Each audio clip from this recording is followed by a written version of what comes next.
n'est plus nécessaire de vous présenter le brillant Dr Morin.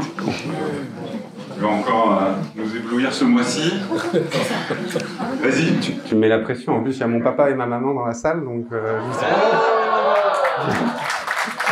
vous imaginez même pas la pression, hein. Ça fait 5 ans que je leur parle du staff, et là, ils le voient. Alors, soyez sympas, s'il vous plaît, soyez sympas. Bon, 3 thématiques une nouvelle fois aujourd'hui. La première sur le diabète de type 2. Vous me voyez venir, je pense. L'une des nouveautés un peu dans le diabète de type 2, c'est qu'on a l'impression que l'incidence en France et globalement dans le monde est en train de baisser. Donc ça, c'est un premier point positif. Il n'en reste que 50% des décès sont d'origine cardiovasculaire chez les diabètes de type 2. Donc c'est donc un élément très très important.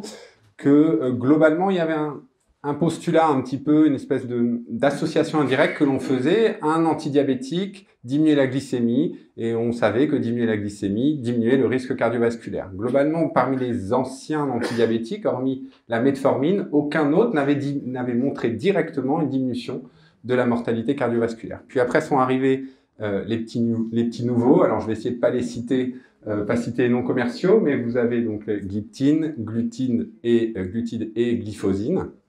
Et là, la donne a un petit peu changé, notamment pour les 2 derniers, glutide et glyphosine, qui ont montré une diminution directement de la mortalité, notamment cardiovasculaire. À partir de là, ça c'était chez les diabétiques, et ça marche bien, tellement bien, qu'on a tenté on les a testés chez des non-diabétiques. Et c'est le sujet de cette étude-là, chez des non-diabétiques qui avaient une insuffisance cardiaque.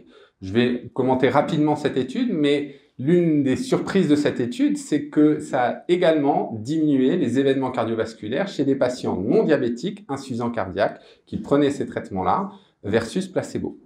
Donc ça a fait pas mal de bruit dans la presse médicale, si bien qu'on peut même se demander si c'est entre guillemets un vrai antidiabétique, si ça va pas devenir un médicament prescrit au même titre que les bêta-bloquants, les IEC, l'aspirine chez les patients, prescrit par les patients, par les cardiologues.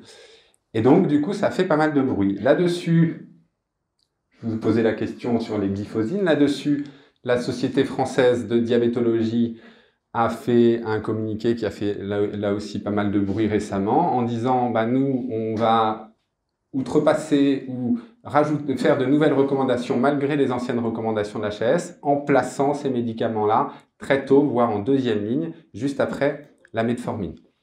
Avec les arguments des essais récents à grande échelle et avec les résultats positifs, et avec aussi un autre argument, c'est que ces médicaments sont commercialisés maintenant dans plus de 80 pays et ils ne sont pas disponibles en France.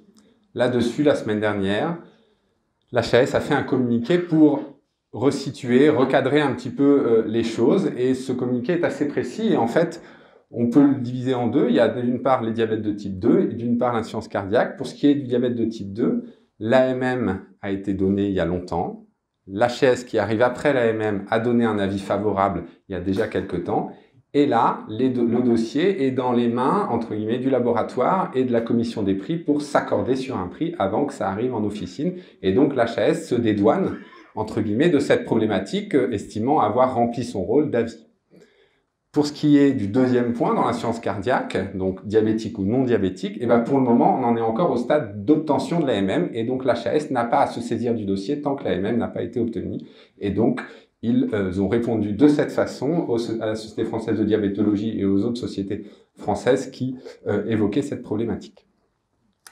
2e sujet, alors je vous posais, là encore c'est un sujet polémique, je vous parlais des génériques et des situations dans lesquelles on peut noter non substituable sur une ordonnance. Alors vous avez fait des réponses assez variées, et donc on va essayer de reprendre les choses un petit peu ensemble. Donc c'est un arrêté.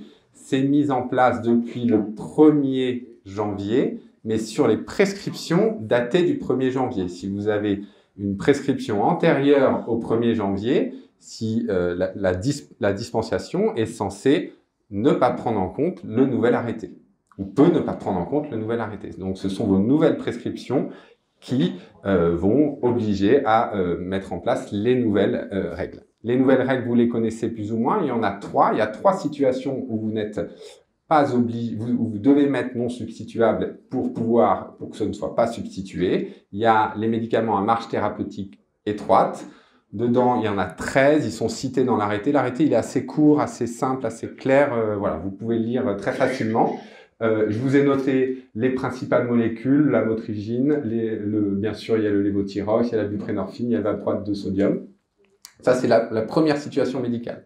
La deuxième situation médicale, c'est si vous avez la galénique du générique qui n'est pas adaptée à un enfant de moins de 6 ans. Et dans ce cas-là, il faut mettre la mention sur votre ordonnance NSEFG.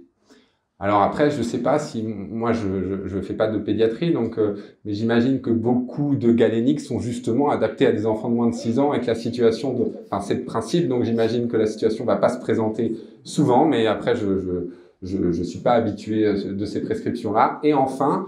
peut-être celui qui va le plus nous poser problème, c'est la fameuse contre-indication formelle et démontrée à un excipient présent dans tous les génériques disponibles et absent du princeps. Donc là, personne connaît vraiment cette liste-là.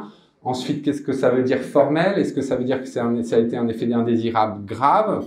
Dans ce cas-là, quelle est la liste des effets indésirables graves? Et enfin, quand il parle de démontrer, est-ce qu'il faut que ce soit démontré par un test?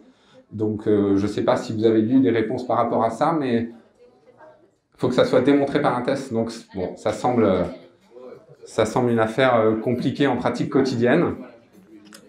En tout cas, à partir de maintenant, si vous n'avez pas noté ces éléments-là, le patient paye le prix du médicament au pharmacien, il fait une feuille de soins et il sera remboursé au prix du générique.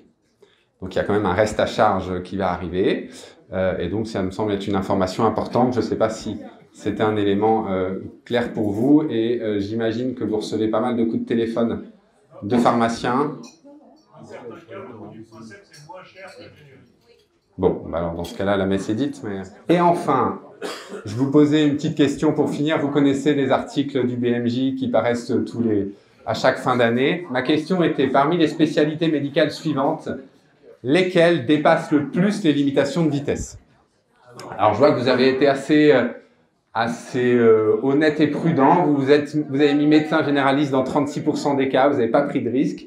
Moi, je voulais juste vous assurer de ma neutralité dans l'analyse de cette étude, puisque je roule en 2 roues non motorisées actuellement et que donc je suis tout à fait à même d'évaluer cette étude. Et eh bien, on a quelques petites surprises. Les plus rapides, ceux qui roulent le plus vite, sont sans grande surprise les orthopédistes et les cardiologues. Les radiologues roulent un peu moins vite. Regarde si Véronique Collot est toujours dans la salle. Bon, voilà, le scanner n'est pas si urgent, on peut y aller tranquillement. Les pédiatres également. Et enfin, il y en a un, moi, qui m'a un peu surpris. Alors pareil, est-ce qu'il y a des psychiatres dans la salle ? Non, bon, donc je peux y aller. Les psychiatres, ils roulent plutôt vite. Mais est-ce qu'ils sont exactement à la vie, pareil à la vie qu'à l'hôpital, je ne sais pas. En tout cas, la vie, nous, on l'attend. La vie médicale, on l'attend assez longtemps parfois. Donc on filmera pas ça, on coupera ça, d'accord? Ok. Et donc, je ne sais pas si on peut bitumer, mettre plus de goudron dans les hôpitaux, ça peut-être accélérera les avis. Merci à tous.